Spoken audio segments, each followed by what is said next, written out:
वापस आ जाती हैं। तभी वह परी काजल से कहती है, काजल, सच में तुम बहुत अच्छी लड़की हो। मुझे तुम्हारे बारे में सब पता चल गया कि तुम्हारी सौतेली माँ, सौतेली बहन, आस पड़ोस के लोग तुम्हारे रंग रूप को लेकर तुम्हारा कितना मजाक उड़ाते हैं।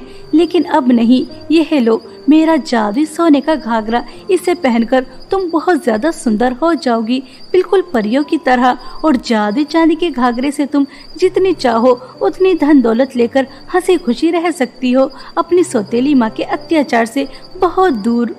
काजल जैसे ही परी का जादुई सोने का घाघरा पहनती है तो वह बिल्कुल परी की तरह सुंदर हो जाती है। और उसके बाद जादुई चांदी के घाघरे से उसे बहुत सारी धन दौलत मिलती है और वह परी को धन्यवाद कहकर उसके जादुई सोने और चांदी के घाघरे लेकर अपनी सौतेली माँ और बहन से बहुत दूर एक हंसी खुशी जीवन व्यतीत करती है और अपने साथ साथ और भी लोगों की मदद करती है।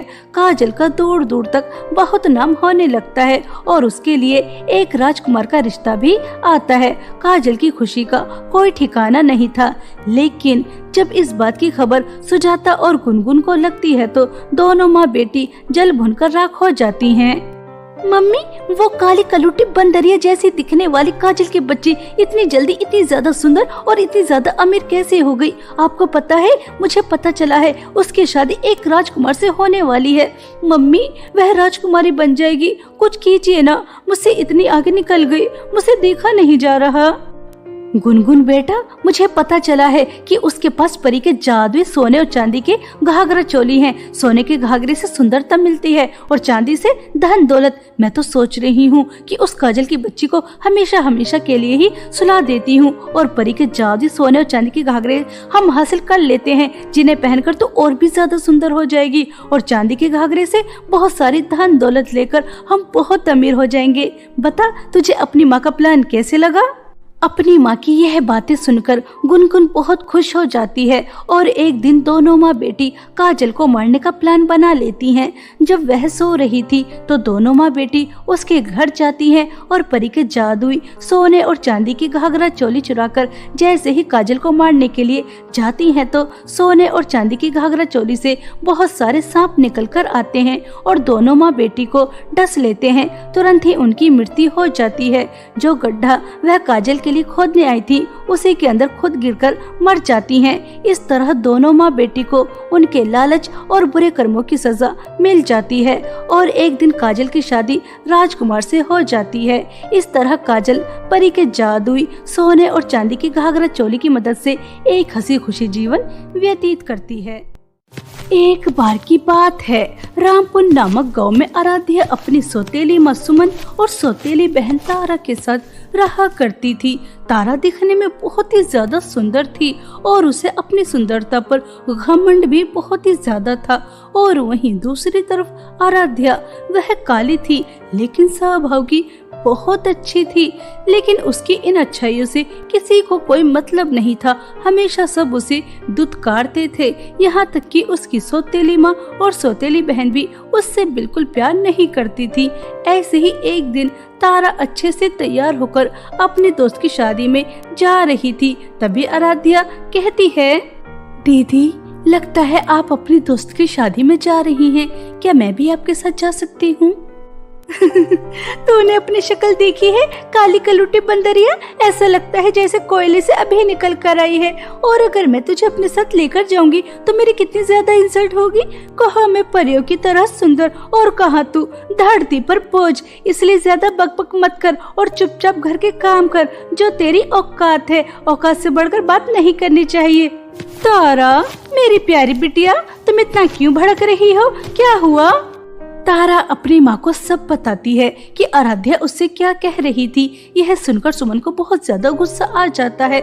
सुमन बेचारी आराध्या की बहुत ज्यादा पिटाई करती है और उसे कहती है, तेरी हिम्मत कैसे हुई मेरी बेटी की दोस्त की शादी में जाने की? क्या तूने अपनी शक्ल आईने में देखी है? अगर कोई तुझे देख ले तो उसे कई दिन तक नींद न आए। पता नहीं वह कौन सी मनहूस घड़ी थी जब मैंने तेरे बाप से शादी की। अगर मैं तेरी काली शक्ल देख लेती तो कभी शादी न करती। मुझे तो तुझ जैसे बदसूरत लोगों से सख्त नफरत है। चल जा, घर में इतने सारे काम पड़े हैं, उन्हें खत्म कर। महारानी शादी में जाएगी, शक्ल न सूरत, मनहूस। आराध्या को अपनी सौतेली माँ के यह शब्द बहुत ज्यादा चुभते हैं और वह बहुत रोती है और घर के काम करने में जुट जाती है। हमेशा आराध्या के साथ ऐसा ही होता था। ऐसे ही समय बीत रहा था। तारा और आराध्या का जन्मदिन एक ही साथ आता था। तारा के जन्मदिन के लिए सुमन महंगी महंगी ड्रेस लेकर आती है और बेचारी आराध्या को एक भी ड्रेस नहीं दिलाती। तभी आराध्या अपनी सौतेली माँ से कहती है, माँ, तारा दीदी के साथ तो कल मेरा भी जन्मदिन है। आप उनके लिए कितना सब कुछ लेकर आई हैं, लेकिन मेरे लिए कुछ भी नहीं। अगर एक सस्ती सी ड्रेस मेरे लिए भी लेकर आ जाती तो कितना अच्छा होता। काली कलूटी बंदरिया, तुझे कितनी बार समझाना पड़ेगा कि तू इस घर की बेटी नहीं है, नौकरानी है, नौकरानी। और मम्मी ने इतने सारे मेहमानों को बुलाया है, उनका खाना बनाना, उन सभी मेहमानों को अटेंड करना वह कौन करेगा? वह सब काम तेरा है, इसलिए चुपचाप काम कर। जन्मदिन सेलिब्रेट करने के सपने देखना छोड़ दे। नहीं नहीं बेटा, मैं नहीं चाहती कि कल यह तेरे जन्मदिन पर मेहमानों के सामने आए। मेरी तो नाक ही कट जाएगी जब सबको पता चलेगा कि काली कलूटी बदसूरत मेरी सौतेली बेटी है। तू कहाँ चांद जैसे सुंदर और ये कहाँ मनहूस। तू मेरी बात कान खोलकर सुन ले। घर को सजाकर अच्छे अच्छे पकवान बनाकर सभी तैयारियां कर कर यहाँ से अपनी शक्ल दफा कर लेना। समझ में आ रही है या नहीं? माँ, मैं पूरे साल कुछ नहीं कहती। आप जिस हाल में रखती हैं वैसे ही रहती हूँ। आपसे किसी चीज की फरमाइश नहीं करती। बस एक छोटी सी फरमाइश थी कि आप मेरे जन्मदिन पर मुझे एक सस्ती सी ड्रेस दिला दो। वह दिलाना तो बहुत दूर की बात है, आप तो मुझे जन्मदिन पर भी नहीं आने दे रही।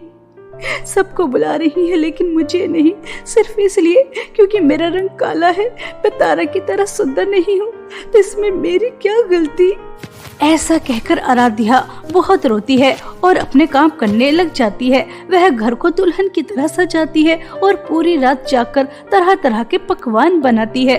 अगले दिन तारा अपने जन्मदिन पर बहुत सुंदर ड्रेस पहनती है। बहुत सारे मेहमान आते हैं, उसके लिए महंगे महंगे गिफ्ट लेकर आते हैं, उसे जन्मदिन विश करते हैं। और वहीं दूसरी तरफ बेचारे आराध्या, जन्मदिन मनाना तो बहुत दूर की बात, उसे तो कोई जन्मदिन विश करने वाला भी नहीं था। बेचारी ऐसे ही फटे पुराने कपड़ों में घर से बाहर एक पेड़ के नीचे बैठकर बहुत रोती है।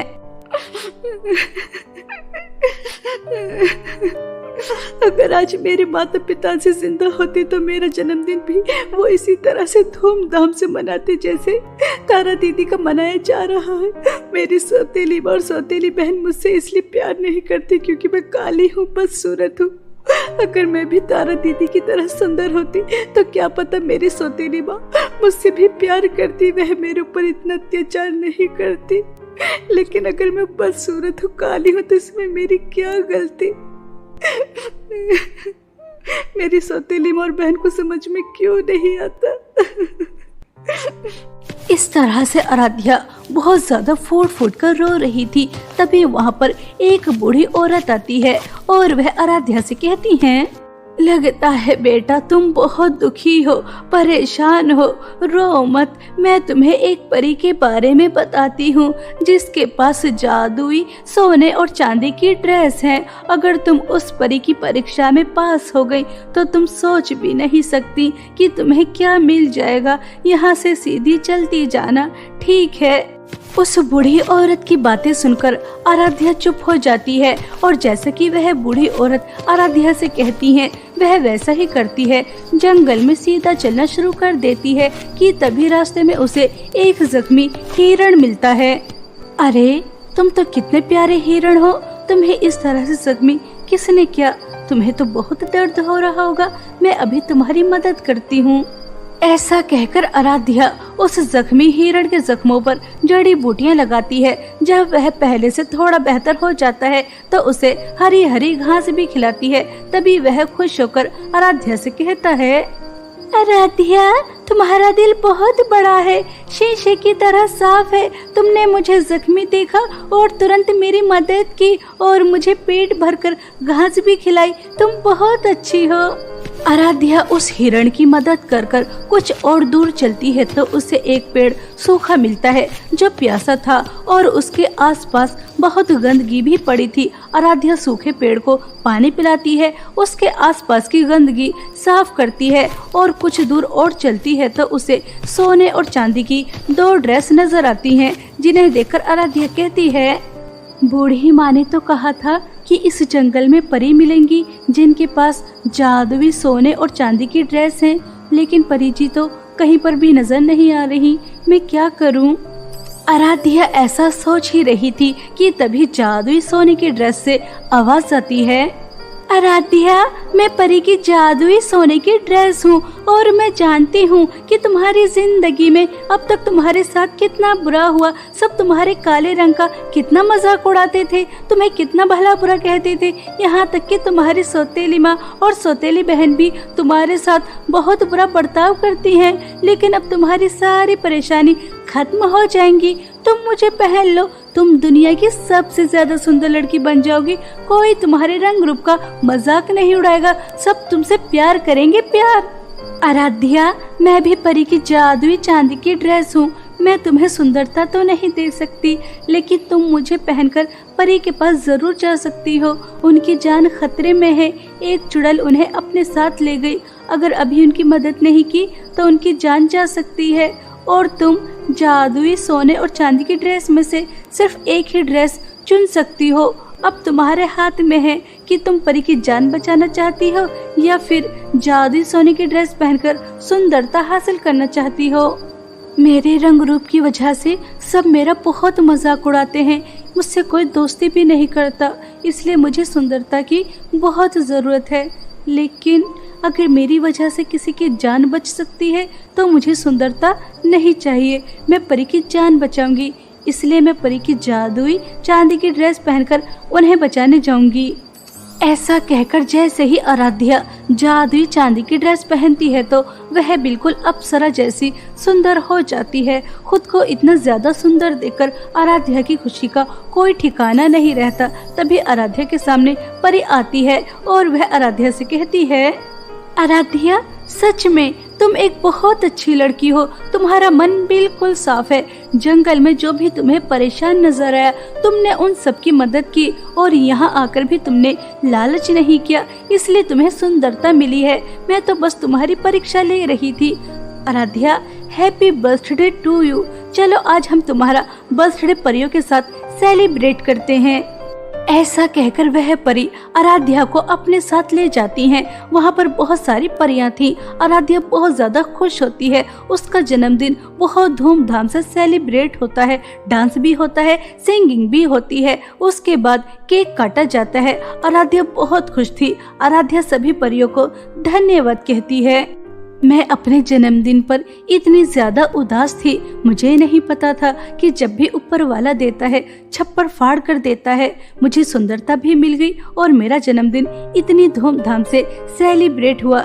यह दिन मैं कभी नहीं भूलूंगी। आप सभी परियों का दिल से धन्यवाद। आराध्या सभी परियों को धन्यवाद कहकर अपने घर आ जाती है। आराध्या को इतना ज्यादा सुंदर देखकर दोनों माँ बेटी का मुंह खुला का खुला रह जाता है। आराध्या की बच्ची, तू तो इतनी ज्यादा बदसूरत थी, फिर इतनी ज्यादा सुंदर कैसे हो गई? आराध्या तारा और अपनी सौतेली माँ को सब बताती है कि जंगल में परी के पास जादुई सोने और चांदी की ड्रेस है जिसे पहनकर वह इतनी ज्यादा सुंदर हो गई। यह बदसूरत लड़की परी के जादुई सोने और चांदी की ड्रेस की मदद से इतनी ज्यादा सुंदर हो गई। मैं तो कितनी ज्यादा सुंदर हूँ, मैं तो और भी ज्यादा सुंदर हो जाऊंगी। मुझे तुरंत वहाँ जाना चाहिए। ऐसा सोचकर तारा भी जंगल में चली जाती है तो उसे भी जख्मी हिरण मिलता है। तारा उसकी भी मदद नहीं करती। सूखा पेड़ नजर आता है, उसकी भी मदद नहीं करती। तभी उसे आराध्या की तरह सोने और चांदी की ड्रेस नजर आती है और वह तुरंत सोने की ड्रेस जैसे ही पहनती है तो वह बहुत ही ज्यादा बदसूरत हो जाती है। खुद को इतना ज्यादा बदसूरत देखकर वह बहुत रोती है। तभी उसके सामने परी आ जाती है और वह तारा से कहती है, तारा, यह जादुई सोने और चांदी की ड्रेस सिर्फ उन्हीं लोगों की मदद करती है जो दूसरों की मदद करते हैं। तुम तो कभी किसी की मदद नहीं करती और तुम खुद इतनी ज्यादा सुंदर थी, लेकिन तुम अपनी सौतेली बहन से जलकर यहाँ आई ताकि तुम और भी ज्यादा सुंदर बन जाओ। यह सब कुछ तुम्हारे घमंड और लालच की वजह से हुआ है। अब तुम हमेशा ऐसे ही बदसूरत रहोगी। तुम्हें तुम्हारे लालच और घमंड की सजा मिली है। परी की यह बातें सुनकर तारा बहुत रोती है और वहीं दूसरी तरफ आराध्या की सुंदरता के चर्चे दूर दूर तक होने लगते हैं और उसकी शादी एक राजकुमार से हो जाती है। अपनी सौतेली माँ के अत्याचार से बहुत दूर वह राजकुमार के साथ हंसी खुशी अपना जीवन व्यतीत करती है।